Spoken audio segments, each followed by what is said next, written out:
अगर मुझे पानी की जरूरत हो, आप मुझे मोटरवे दे दे, मैं तो कहता हूं मैं उस मोटरवे को आग लगाऊंगा। 2022 का जो सैलाब आया था, सिंध में भी आया और हमारे केपीके के खासकर जिला डेरा इसमाइल खान में एक तबाही मचाई। तमाम हमारे इलाके के इंफ्रास्ट्रक्चर तबाह हुए, हमारे कई लोग मकानों से महरूम रह गए। लेकिन मैं बड़े अफसोस के साथ कहना चाहता हूं, हमारे आज के वजीर आजम शहबाज शरीफ साहब ने 2 दफा इसमाइल खान का दौरा किया और वहां पर लोगों के साथ उनको यकीन दहानी दिलवाई और साथ हुकूमत ने यह फैसला किया था कि जुज़वी तौर पर जिसका घर नुकसान हुआ है उसको 1,65,000 रुपये दिया जाएगा और जिसका मुकम्मल घर तबाह हुआ है उसको 4,50,000 रुपये दिए जाएंगे। लोगों के अकाउंट्स खोले गए, लेकिन लोग तक बेजारों मददगार हुकूमत की तरफ देख रहे हैं। इसके बाद 2023 और 2024 में भी फ्लड आया। मैंने यहाँ पर फोरम पर उठकर बात की कि जनाबे वाला, अभी तक तो पिछले सैलाब के जो सैलाबज़दागान हैं वो बेजारों मददगार अपनी छत के बगैर रह रहे हैं। अभी फिर सैलाब आ गया है, क्योंकि हमारे दरिया का जो किनारा है, दरिया सिंध जो सबसे बड़ा दरिया है, वो डेरा इसमाइल खान ही के साथ गुजरता है और वहाँ पर कच्चे की आबादियाँ स्पर ना होने की वजह से, हिफाजती बंद ना होने की वजह से तमाम कच्ची आबादियों को तबाही से हम किनार किया जाता है। तो यहाँ पर वज़ीर आज़म साहब ने कमेटी बनाई और तारड़ साहब आज नहीं है, वरना उनको मैं याद दिलाता कि तारड़ साहब आपने एक कमेटी बनाई और आपने इनके साथ की अपना जो हमारे इस वाले डिजास्टर डिपार्टमेंट है, लेकिन आज तक कुछ भी नहीं हो सका। ना उनको खेमे मिले हैं, ना उनको कोई इमदाद दी जा रही है। तो मैं हुकूमत से अपील करूंगा कि हमारे जो सैलाबज़दागान के लोग आज तक बेजारों मददगार हैं, उनको कुछ ना कुछ हुकूमत की तरफ से मुआवजा दिया जाए। जी हुआ था जी। जनाब स्पीकर, चूंकि डेरा इसमाइल खान एक ज़री इलाका है और तमाम केपीके में डेरा इसमाइल खान 67% ज़री अराजी रखता है और चश्मा राइट बैंक कनाल भी पाकिस्तान पीपल पार्टी शहीद जुल्फ़िकार अली भुट्टो का तोहफा है और उससे हमारे इलाके में खुशी और लहराते खेत और लोगों के लिए खुद कफालत के लिए बहुत अच्छी एक CRBC बनाई गई थी। लेकिन 2022 के फ्लड में उसकी तबाही के बाद आज तक हुकूमत ने उस नहर को दोबारा रिहेबिलिटेट करने के लिए सिंगल पैनी नहीं दी।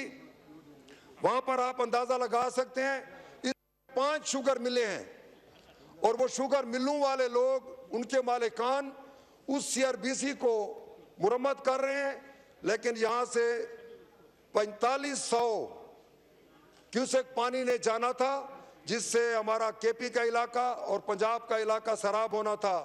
लेकिन उस 2022 के बाद आज हमारी CRBC में सिर्फ 2700 क्यूसेक पानी जा रहा है और पंजाब सारा पानी से महरूम है और हमारा जो नीचे बेल्ट आता है वो भी सारा महरूम है, क्योंकि नहर की वो कैपेसिटी नहीं रह गई, उस कैनाल की कैपेसिटी नहीं रह गई कि वो 4500 का क्यूसेक पानी वहां से गुजार सके। लेकिन मैंने जब इस बजट में उसके लिए कोई रिहेबिलिटेशन का प्रोग्राम नहीं देखा। इसी तरह वाइंड अप करें, सर मेरा मुझे टाइम दे, मैं पूरा KPC एक और सर मुझे अपना इरफान साहब भी अपना टाइम दे गए हैं सर, लगारी साहब। सर इसमें लिफ्ट कैनाल के लिए 10 लाख रुपए 10 करोड़ रुपए रखना, मैं तो कहता हूं डेरा इसमाइल खान की आवाम के ऊपर मुंह पर तमाचा है, क्योंकि अगर 250 अरब का प्रोजेक्ट हो और उसके लिए सिर्फ 10 करोड़ रुपए रखना ये एक मजाक है। तो मैं हुकूमत से अपील करता हूं कि इस लिफ्ट कैनाल जो हमारे डेरा इसमाइल खान में अगर तो हमें किसी सूबे से गंदम के लिए हाथ फैलाने की जरूरत नहीं पड़ेगी। इसी तरह सर आखिरी बात करें प्लीज। सर आखिरी बात है, मैं उनके हल के लिए आता हूं। सर दूसरे तो 17 मिनट 22 मिनट तकरीरें करते हैं। मैं बहुत पसमानदा इलाके से हूँ। मेरे इस बजट में, इस किताब में कुछ भी नहीं रखा गया। कुछ तो कम से कम मुझे बोलने का तो हक दे दे सर। मैं अपील करता हूँ सर, मैं आपको अली का वास्ता देता हूँ कि मुझे बोलने दे। जिस तरह बजट में मैं तो ये समझता हूँ कि सबसे पहले ये ऐवान जो 27 करोड़ अवाम मुंतखब करती है, क्या 25 या 27, यार आराम से बैठे मीर साहब। मैं सर ये चाहता हूं कि इन मेंबरान से मैं पूछना चाहता हूं, जब बजट बनता है, ये बंद कमरों में जो हमारे ब्यूरोक्रेट्स और वो नौरतन वज़रा साहब बैठते हैं, वो सिर्फ ये बजट बनाते हैं। क्या कभी हुकूमत ने ये भी गवारा किया कि इनके इलाके की जरूरत क्या है? अगर मुझे पानी की जरूरत हो, आप मुझे मोटरवे दे दे, मैं तो कहता हूं मैं उस मोटरवे को आग लगाऊंगा कि मुझे पहले सबसे ज्यादा पानी चाहिए। मेरी सेहत का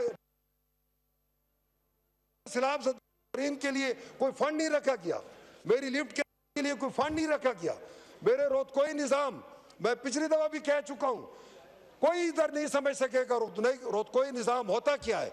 पहाड़ों से पानी आता है, वो हम अपने जमीनें इरिगेट करते थे। आज वो पहाड़ी पानी हमें सैलाब के साथ डुबो जाता है। क्यों?